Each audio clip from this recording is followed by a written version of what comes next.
मेरा जन्म। निश्चित ही ये बात अरबों खरबों वर्ष पुरानी है और प्रारंभिक तौर पर यह थोड़ा कॉम्प्लिकेटेड भी लग सकता है, लेकिन जैसे जैसे मैं अपने बाबत बताता जाऊंगा, निश्चित ही बात आपके जहन में साफ होती चली जाएगी, क्योंकि आखिर आप भी इसी कॉम्प्लिकेशन का एक हिस्सा हैं।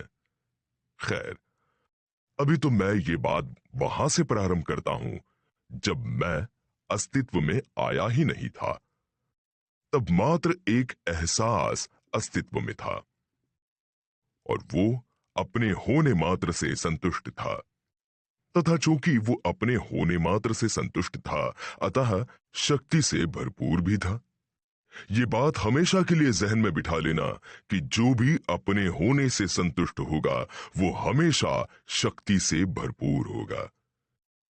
फिर ये बात सूर्य के संदर्भ में की जाए या बुद्ध व एडिसन जैसों के व्यक्तित्व के बाबत। खैर, अभी तो वापस एहसास पर लौटा हूं और वहां अचानक इस एहसास की इच्छा शक्ति के कारण उसकी कोख से मेरा जन्म हुआ और मैं अस्तित्व में आया। और चूंकि मेरा जन्म ही इच्छा शक्ति के बल पर हुआ था, अतः इच्छा मेरा प्रथम स्वभाव बनकर उभरा और फिर पल पल कर जैसे जैसे मैं एहसास की कोख से निकलता गया, मेरी इच्छा अनुसार समानांतर रूप से स्पेस भी डेवलप होता चला गया। और तब से एहसास की कोख से एक एक क्षण कर मेरा विस्तार होना अब भी जारी है, तथा उसी के समानांतर मेरे द्वारा स्पेस का विस्तार होना भी जारी है। और चूंकि हर नए दिन के साथ मेरा विस्तार हो रहा है, अतः रोज रोज ये ब्रह्मांड भी फैलता ही जा रहा है।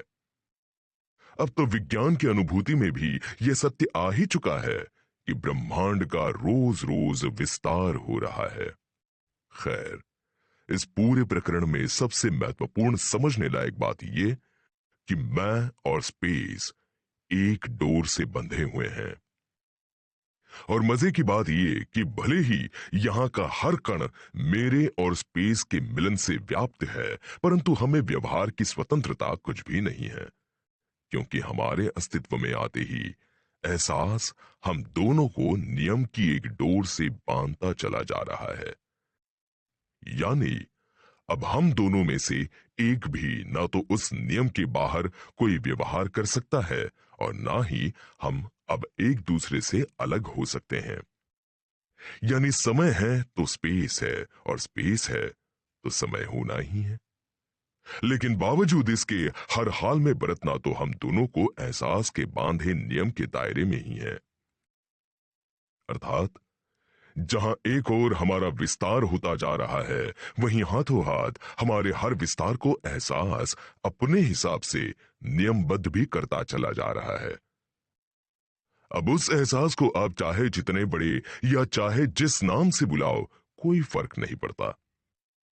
उसे शक्ति या शून्य से लेकर भगवान तक का नाम आप अपनी रुचि व प्रज्ञा अनुसार दे सकते हैं, परंतु वास्तव में मेरा या स्पेस का अब उससे कुछ लेना देना नहीं।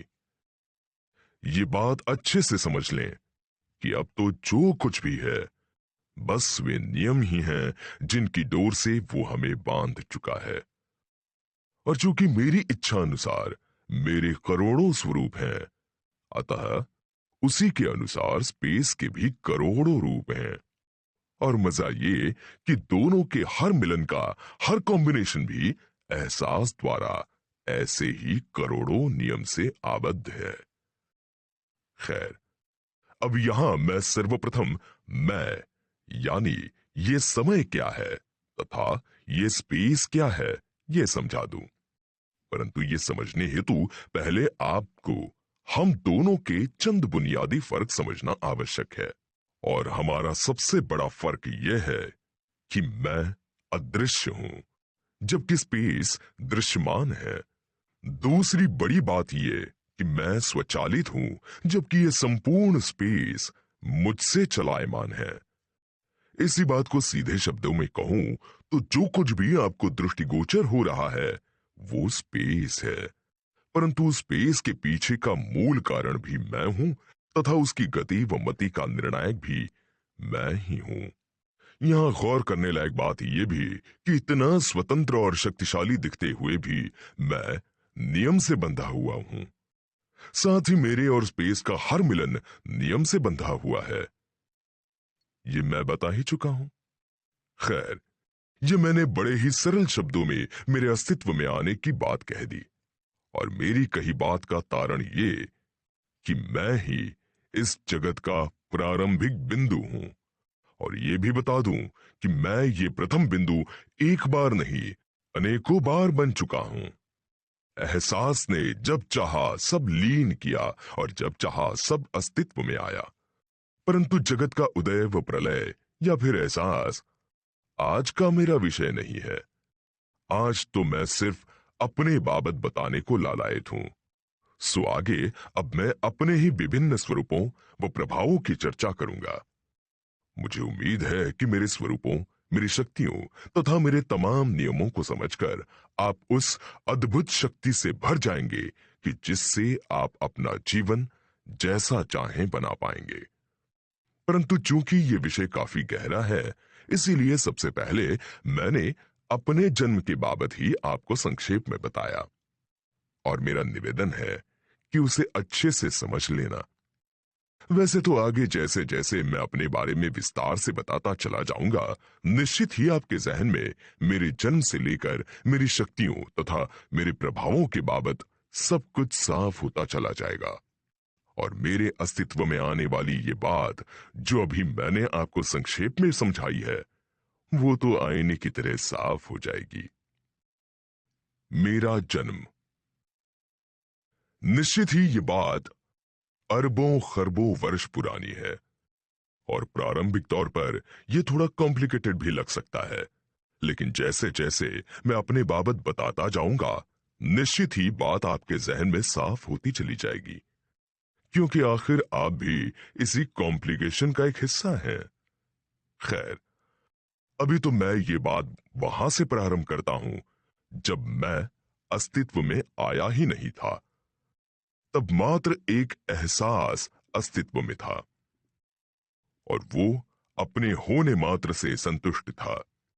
तथा चूंकि वो अपने होने मात्र से संतुष्ट था, अतः शक्ति से भरपूर भी था। ये बात हमेशा के लिए जहन में बिठा लेना कि जो भी अपने होने से संतुष्ट होगा, वो हमेशा शक्ति से भरपूर होगा। फिर ये बात सूर्य के संदर्भ में की जाए या बुद्ध व एडिसन जैसों के व्यक्तित्व के बाबत। खैर, अभी तो वापस एहसास पर लौट आऊं, और वहां अचानक इस एहसास की इच्छा शक्ति के कारण उसकी कोख से मेरा जन्म हुआ और मैं अस्तित्व में आया। और चूंकि मेरा जन्म ही इच्छा शक्ति के बल पर हुआ था, अतः इच्छा मेरा प्रथम स्वभाव बनकर उभरा। और फिर पल पल कर जैसे जैसे मैं एहसास की कोख से निकलता गया, मेरी इच्छा अनुसार समानांतर रूप से स्पेस भी डेवलप होता चला गया। और तब से एहसास की कोख से एक एक क्षण कर मेरा विस्तार होना अब भी जारी है, तथा उसी के समानांतर मेरे द्वारा स्पेस का विस्तार होना भी जारी है। और चूंकि हर नए दिन के साथ मेरा विस्तार हो रहा है, अतः रोज रोज ये ब्रह्मांड भी फैलता ही जा रहा है। अब तो विज्ञान की अनुभूति में भी यह सत्य आ ही चुका है कि ब्रह्मांड का रोज रोज विस्तार हो रहा है। खैर, इस पूरे प्रकरण में सबसे महत्वपूर्ण समझने लायक बात यह कि मैं और स्पेस एक डोर से बंधे हुए हैं।